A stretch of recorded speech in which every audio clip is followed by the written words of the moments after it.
જય શ્રી કૃષ્ણ.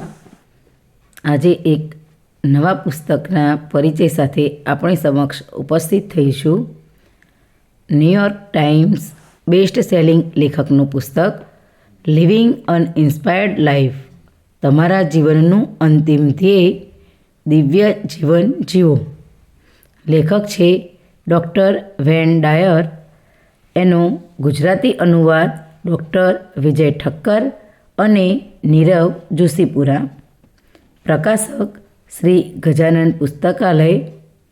પુસ્તકનું પ્રાપ્તિસ્થાન ગુજરાત પુસ્તકાલય સહાયક સહકારી મંડળી લિમિટેડ. પ્રથમ આવૃત્તિ 2021. પુસ્તકની કિંમત ₹299. પુસ્તકના પાના નંબર 224.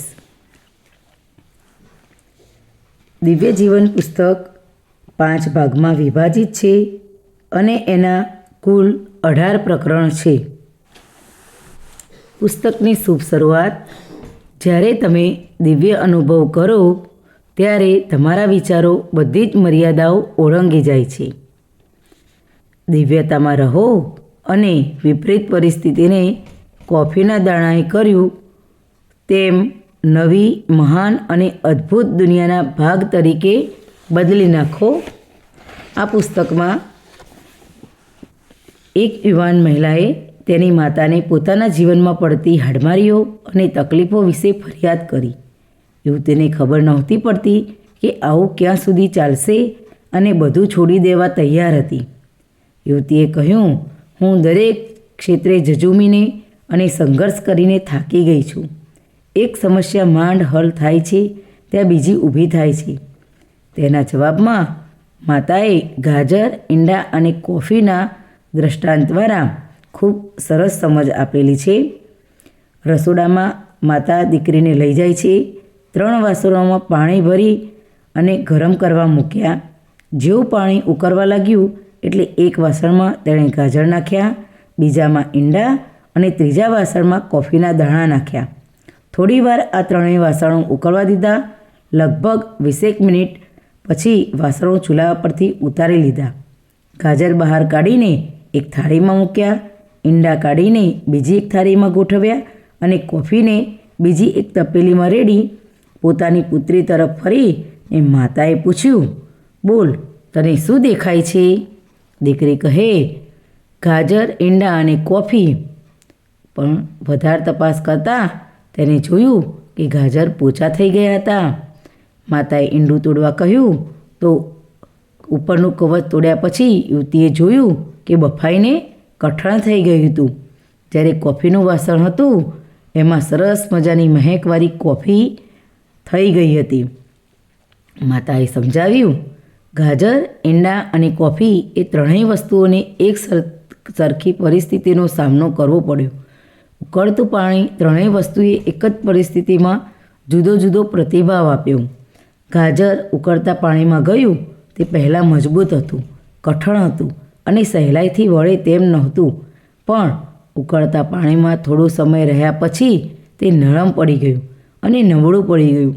ઈંડું નાજુક હતું, તેનું બહારનું કવચ અંદરની પ્રવાહી જેવી જલ્દીનું રક્ષણ કરતું હતું.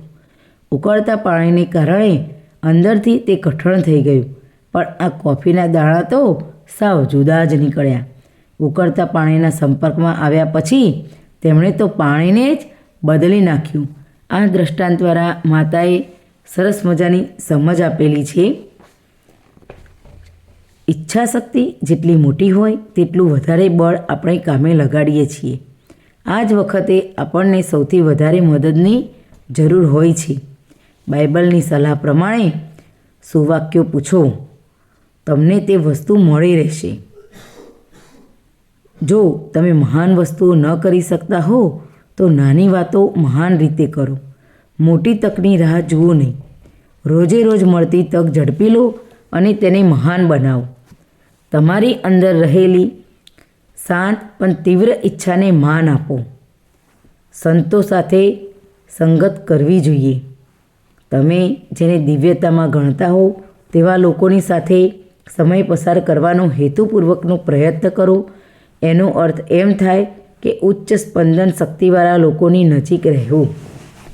ઉચ્ચ આધ્યાત્મિક શક્તિ પ્રદર્શિત કરી હોય તેવા લોકોની જીવનકથા વાંચો. તેમના ઉદાહરણો પ્રેરણાદાયી નીવડશે. તમારી જાતને દિવ્યતા સાથે તાલમેલ રાખતી ફિલ્મોમાં, ટીવીના કાર્યક્રમોમાં, નાટકો અને નામાંકિત લોકોના વાર્તાલાપમાં ડૂબાડી દો.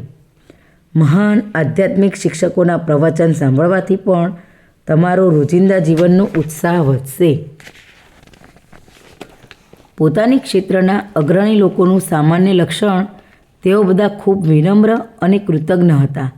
તેઓ સફળતાનો યશ ઈશ્વરને આપે છે. જેટલી વાર બની શકે તેટલા દયાળુ અને દાની બનો. આપણા હૃદયને, લાગણીઓને આગળ રાખો. દિવ્યતામાં રહેવું એટલે સ્વસ્થ રહેવું અને આપણા પ્રેમાળ સ્ત્રોત તરફ પાછા ફરવું. જ્ઞાન એ દિવ્યતામાં રહેવાની ચાવી છે. વિચારો પોતે એક શક્તિ છે. જતું કરો અને ઈશ્વરને કરવા દો. તમારી મહત્વાકાંક્ષા ઈશ્વરની જ ઈચ્છા છે. તેથી તેની સાથે વાતચીત કરો. નકારાત્મક વિચારો કે તમને હતોત્સાહ કરતા પરિબળોથી બચવા માટેની શક્તિ માગો. ભગવાન તમને તે શક્તિ જરૂર આપશે. તમારા જીવનમાં ઓછામાં ઓછું ઘર્ષણ થાય તેવી પ્રતિજ્ઞા કરો અને એ પ્રમાણેનું જીવન જીવો અને બીજાને પણ માર્ગદર્શન આપો. દિવ્ય જીવન પુસ્તકે ખરેખર ખૂબ જ દિવ્ય બનાવી દીધા છે. આભાર.